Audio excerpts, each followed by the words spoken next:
varios meses han transcurrido de investigaciones nacionales y estadounidenses sobre los supuestos ataques acústicos contra diplomáticos norteamericanos en La Habana. Sin embargo, no existen evidencias de algún tipo que justifiquen la acusación realizada por el gobierno de Estados Unidos sobre la ocurrencia de los alegados incidentes. A pesar de la falta de pruebas, en todo este tiempo ha habido un denominador común: la mentira y manipulación que acompañan la endeble historia relatada por la parte estadounidense, de la cual medios de comunicación internacionales se han hecho eco. Hoy presentamos 10 de las más notables impresiones o falsedades sobre el supuesto caso.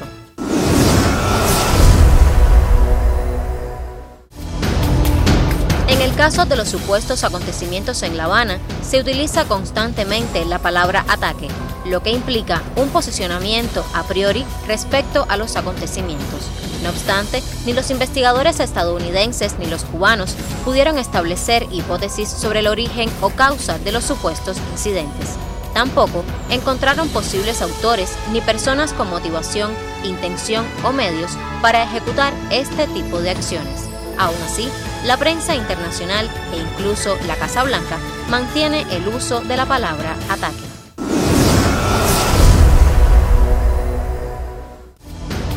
La hipótesis de que la causa de los incidentes es un arma acústica de última tecnología está presente casi desde el momento que se hizo pública la historia. Sin embargo, los científicos han demostrado que para causar daños con sonido audible, la intensidad debe ser tan alta como la turbina de un avión y es imposible que sus efectos pasen desapercibidos. Además, Cuba niega rotundamente estar familiarizada con tecnología en este campo, en el cual no existe ningún precedente en el país.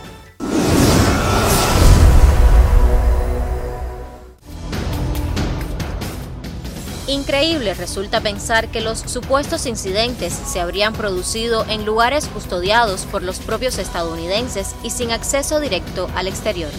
Para que los alegados hechos pudieran afectar a una persona en específico y no causar efecto alguno en las otras, deberían haber tenido una precisión láser.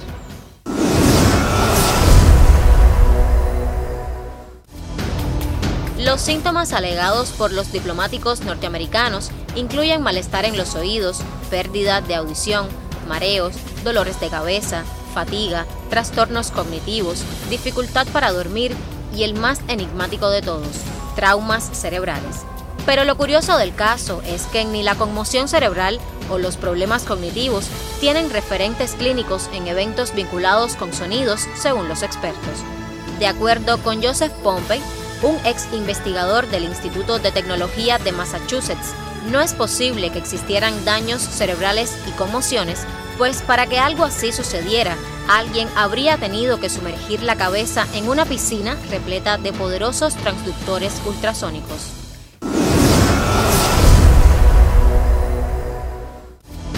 El pasado 14 de febrero, en la revista de la Asociación Americana de Medicina, salió publicado el artículo Síntomas neurológicos entre diplomáticos estadounidenses en Cuba. Este texto se intentó emplear con confirmación científica de la hipótesis de Washington. A pesar de ello, los autores Christopher Moore y Stephen Lewis afirman que una explicación unificadora de los síntomas experimentados por los funcionarios sigue siendo vaga y el efecto de una posible exposición a fenómenos auditivos no está claro. Otros autores como Robert Bartholomew, experto en la enfermedad psicogénica masiva y profesor en el Instituto Bonnety Downs de Auckland, Nueva Zelanda, dijo a la prensa que el mencionado estudio le dejó sorprendido y sostiene que tiene el aspecto de ser propaganda del gobierno de Estados Unidos. Es como si los autores nos intentasen hacer creer que ha ocurrido un ataque, puntualiza Bartholomew.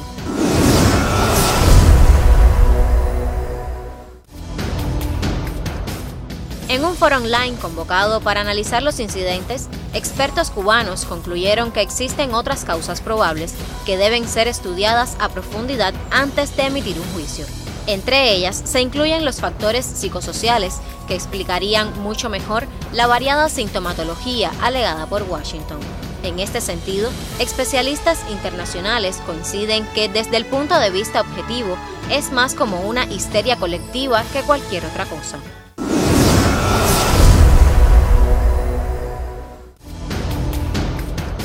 Desde la notificación de los supuestos incidentes en febrero del año pasado, las autoridades cubanas asumieron el asunto con seriedad, celeridad y profesionalismo. Cuba permitió en varias ocasiones el acceso de especialistas del FBI para conducir los trabajos en el terreno, que demostraron la inexistencia de pruebas sobre los supuestos ataques.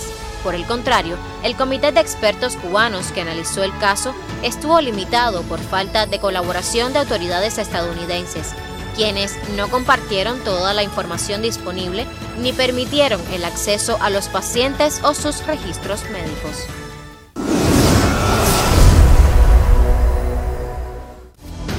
Cuba se destaca por el cumplimiento de la Convención de Viena y jamás ha perpetrado ni prestado su territorio para perpetrar ataques de cualquier naturaleza contra personal diplomático de ningún país.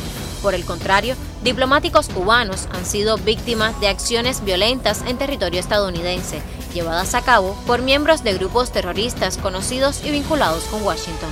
Este fue el caso del diplomático cubano Félix García Rodríguez, quien estando de misión en la ONU, fue asesinado en plena calle por miembros del grupo terrorista Omega 7 en el año 1980.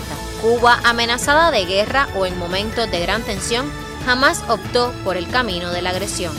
¿Qué sentido tendría hacerlo después de retomar la decisión soberana de restablecer los nexos con Washington?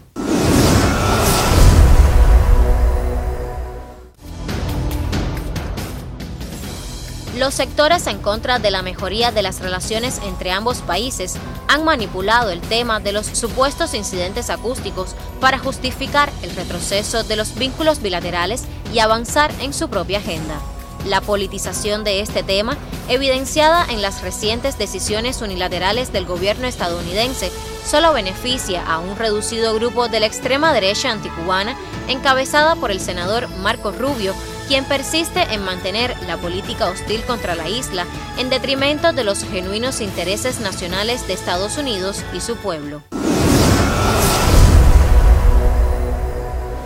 Otra manipulación de este caso se hizo evidente cuando la Casa Blanca intentó mostrar en septiembre de 2017 que una veintena de ciudadanos estadounidenses que habían viajado a Cuba mostraban síntomas similares a los de los diplomáticos.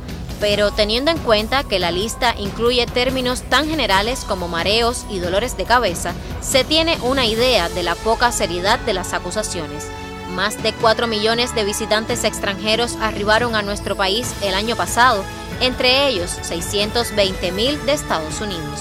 Sus experiencias en la isla y la satisfacción que muestran en todas las encuestas especializadas son la principal prueba de cómo los visitantes reconocen la tranquilidad, seguridad y estabilidad de Cuba. Por ello, todo lo anterior no son más que las 10 de las más notables mentiras y manipulaciones que acompañan la endeble historia relatada por la parte estadounidense y de la cual medios de comunicación internacionales se han hecho eco.